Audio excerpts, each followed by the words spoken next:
Rasulullah, Shalla ala Rasulillah Muhammad Mustafa.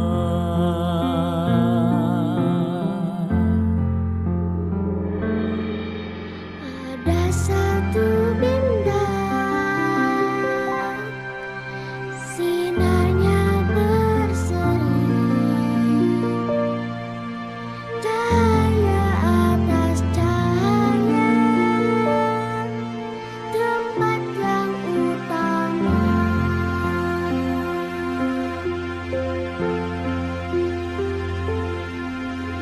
Amutu wa ahya ala hubbikum wa dhurriya ladaikum wa izi bikum.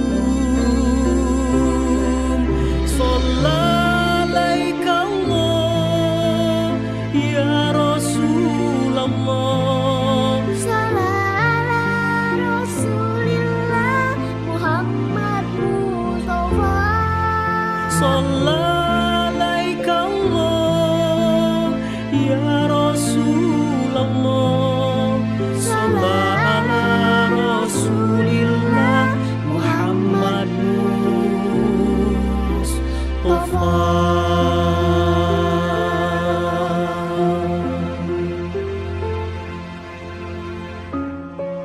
Ya Rasulullah, aku ingin mati dan hidup dalam mencintaimu. Ya Rasulullah, aku merasa hina di hadapanmu, dan bersamamu aku mulia ya Rasulullah.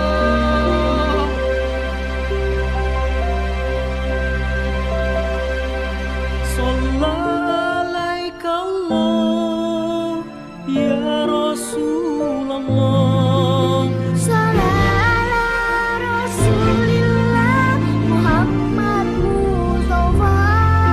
Sallallahu Allah ya Rasulullah, Salam Rasulillah Muhammad Mustafa. Sallallahu Rasulillah Muhammad Mustafa.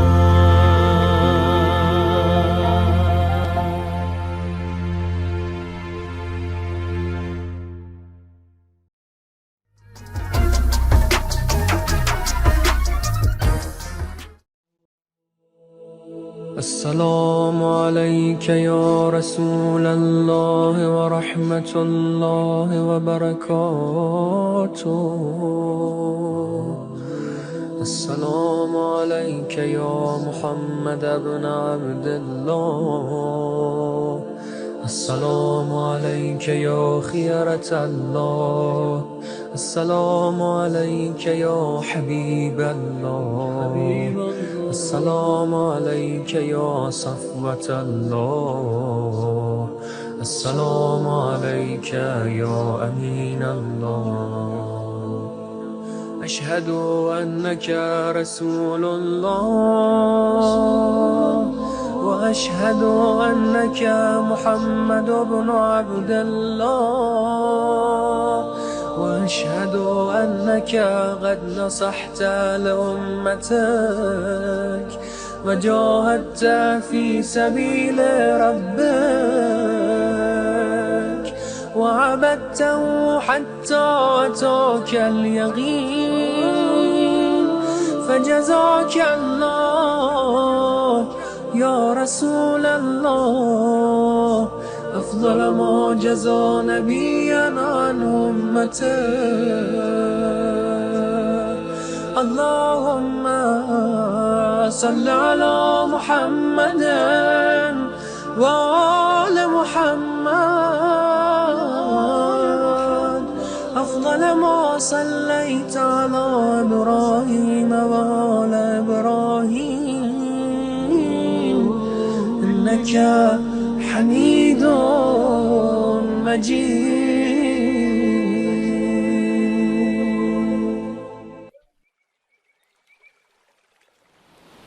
Bismillahirrahmanirrahim. Alhamdulillah rabbil alamin. Assalamualaikum ayyuhan nabiyyu wa rahmatullahi wa barakatuh.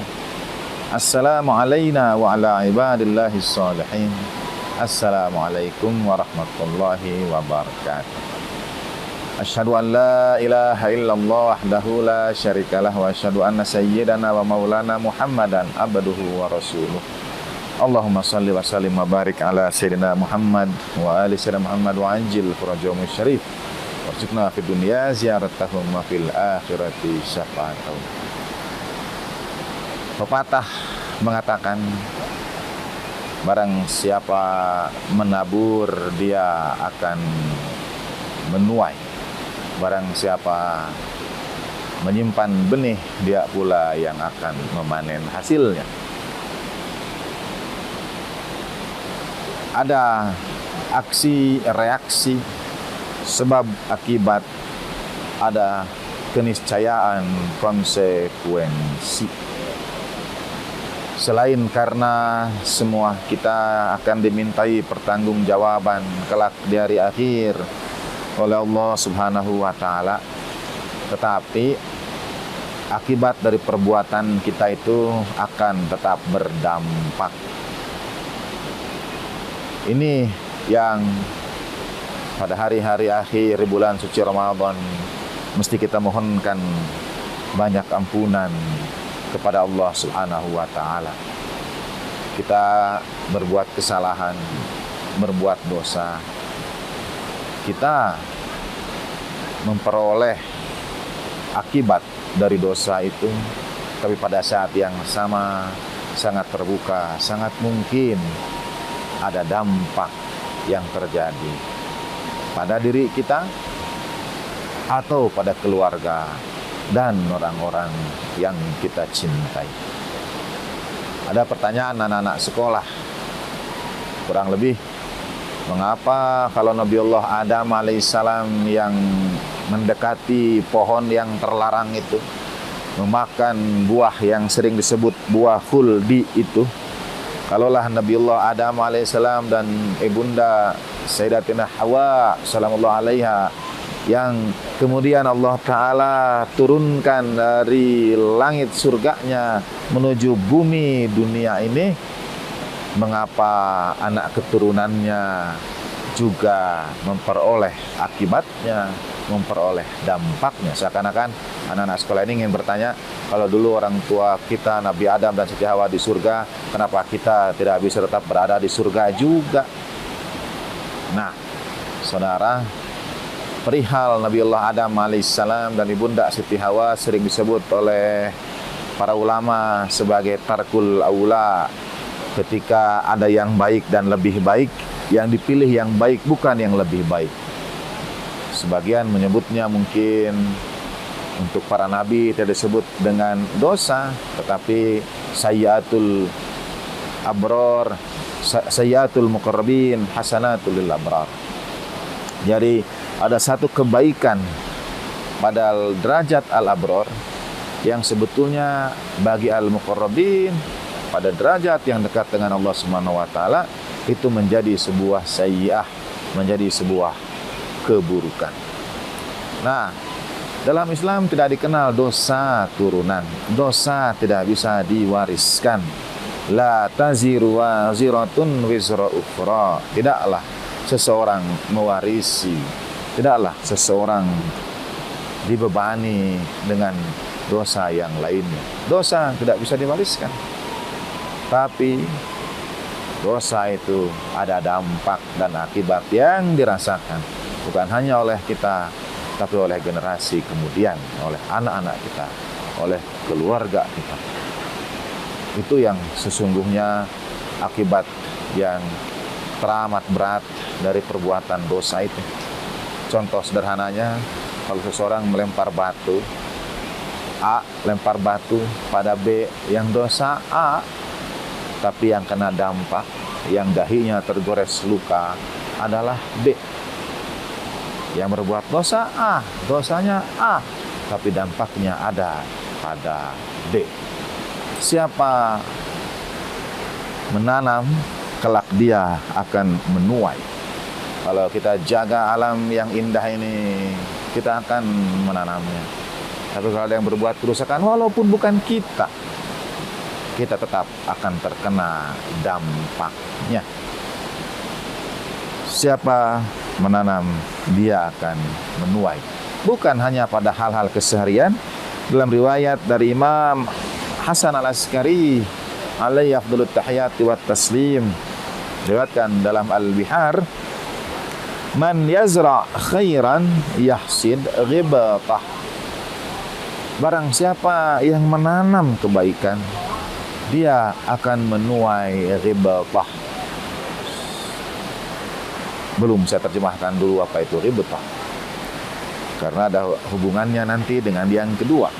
Waman yazra syarran yahsidan nadamah. Dan barang siapa yang menanam keburukan akan menuai nadamah. Ghibtah, saudara, adalah hasud. Ghibtah itu adalah bukan hasud, mohon maaf. Ghibtah adalah sesuatu yang kita inginkan untuk kita miliki, tapi tidak diiringi oleh kedengkian, oleh iri hati. Versi buruknya itu kita sebut hasud. Nah, versi baiknya kita sebut ghibtah. Ghibtahlah pada orang yang dapat menghatam Al-Quran pada bulan ini. Ghibtahlah pada orang yang menjaga lisannya di bulan ini. Ghibtahlah pada orang yang bisa salat malam di bulan ini. Nah, barang siapa menanam kebaikan, dia akan menuai ghibtah. Orang itu akan mengghibtah dia. Dan barang siapa menanam keburukan, dia akan menuai penyesalan, nadamah. Jadi satu di antara akibat dari dosa, akibat dari perbuatan buruk, kita sudah dapat dosanya, tapi dampaknya, sesal itu tidak akan pernah hilang dari diri kita. Di bulan suci Ramadan, di penghujung bulan suci Ramadan ini, mari kita mohonkan ampunan kehadirat Allah Ta'ala. Sesal itu akan tetap ada. Semoga Allah Subhanahu Wa Ta'ala mengampuni kita semua. Wa sallallahu ala sayyidina Muhammadin wa alihi tahirin walhamdulillahi alamin wa lafu minkum wa ma taufiqi illa billah alaihi tawakkaltu ilaihi unib. Wassalamualaikum warahmatullahi wabarakatuh.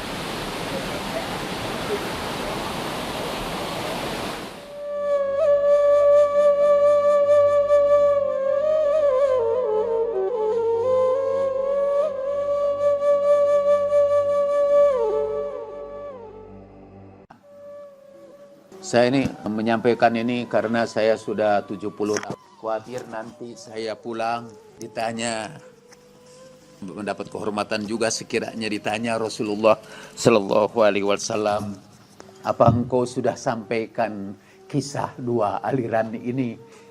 Karena biasanya saya menjaga diri saya untuk tidak menyampaikan hal-hal yang kira-kira memperuncing pengelompokan di antara kaum muslimin. Khawatir fa'il lam taf'al fama balagta risalata. Aliran yang pertama menganggap, tadi itu yang rasis itu beranggapan bahwa Rasulullah itu manusia biasa. Dan karena itu Rasulullah sering salah. Dan para sahabatnya juga sering memperbaiki kesalahan Rasulullah. Jadi golongan pertama ini beranggapan bahwa Rasulullah tidak maksum. Rasulullah sering salah. Dan Rasulullah sering ditegur Allah Subhanahu wa Ta'ala, tapi sahabatnya bahkan dibenarkan Allah Ta'ala. Kita tidak akan ceritakan ini contoh-contohnya. Tapi contoh yang terkenal ialah Rasulullah memerintahkan para sahabat untuk mengawinkan pohon kurma itu dengan memotong cabang-cabangnya. Dan pada musim panen waktu itu seluruh pohon kurma itu mati. Dan mereka datang menemui Rasulullah. Loh, ikut engkau? Ini ternyata mati. Dan Rasulullah mengatakan, antum a'lamu bi umuri dunyakum. Kamu lebih tahu urusan dunia kamu. Kalau itu urusan agama, serahkan padaku. Tapi kalau urusan ini biar kamu yang urus. Tapi juga orang bertanya, para ahli hadis bertanya, kenapa atuh Rasulullah menjawab? Kalau Rasulullah tahu itu bukan urusan beliau, kenapa Rasulullah menjawab? Ala kulli hal itu beberapa bukti tentang Rasulullah sering salah dalam menentukan keputusan, dan para sahabat membetulkan. Kelompok yang lain berpendapat Rasulullah tidak pernah salah. Rasulullah selalu benar. Nah, kelompok yang satu itu berpendapat urusan siapa itu pemimpin kami sepeninggal Nabi, itu urusan kami, bukan urusan Rasulullah. Kelompok yang kedua berpendapat apapun yang diperintahkan oleh Rasulullah, baik itu urusan dunia maupun urusan ukhrawi, baik itu berkenaan tentang tata cara ibadat, maupun yang berkenaan dengan siapa yang harus menjadi pelanjut Nabi, itu adalah bagian dari keyakinan agama. Secara singkat, ini terjadi pemisahan kelompok ini pada waktu Rasulullah Shallallahu Alaihi Wasallam kembali dari ibadah haji. Pada haji wada beliau sampai ke sebuah pertemuan di antara jalan yang menuju ke Mesir, menuju ke Syam, dan menuju ke Irak, menuju ke Kufah. Di tempat pertemuan besar itu, Rasulullah berhenti, bahkan di bawah ada 2 pohon berendeng, dan Rasulullah kemudian berhenti di situ. Beliau bersihkan tempat itu, lalu beliau suruh orang mengumpulkan pelana kudanya, pelana untanya, dan Rasulullah berdiri di situ. Tempat itu karena di situ ada oase disebut Ghadir. Oase itu artinya, dan Ghadir itu namanya Khum. Jadi di sebuah tempat yang kemudian kita sebut sebagai Ghadir Khum. Tempat itu masih ada sekarang, dan orang-orang yang mau berziarah ke tempat itu dihalang-halangi oleh pihak oleh aparat lah, dihalang-halangi hanya sekedar menjenguk tempat yang namanya Khum itu. Pada waktu itu berpisahlah 2 kelompok sahabat. Sebetulnya dimulai itu di Ghadir Khum itu. Ada yang menerima Imam Ali sebagai pemimpin yang ditunjuk Nabi Shallallahu Alaihi Wasallam, dan ada yang tetap mengikuti Rasulullah, tapi mereka menganggap itu ijtihad Nabi. Nah, ini konsep juga. Jadi menurut kelompok yang pertama, Nabi itu kalau menetapkan satu hukum, sebagian dasarnya itu dari Allah Subhanahu wa Ta'ala, tapi sebagian lagi ijtihad Nabi. Dan karena itu namanya ijtihad, maka itu Nabi bisa salah, bisa benar. Menurut kelompok yang kedua, Nabi tidak pernah berijtihad. Semua yang disampaikan Nabi itu adalah wahyu. Wa ma yantiqu anil hawa illa wahyu yuha. Dia tidak berbicara berdasarkan hawa nafsunya, tapi dia berdasarkan wahyu yang diterima.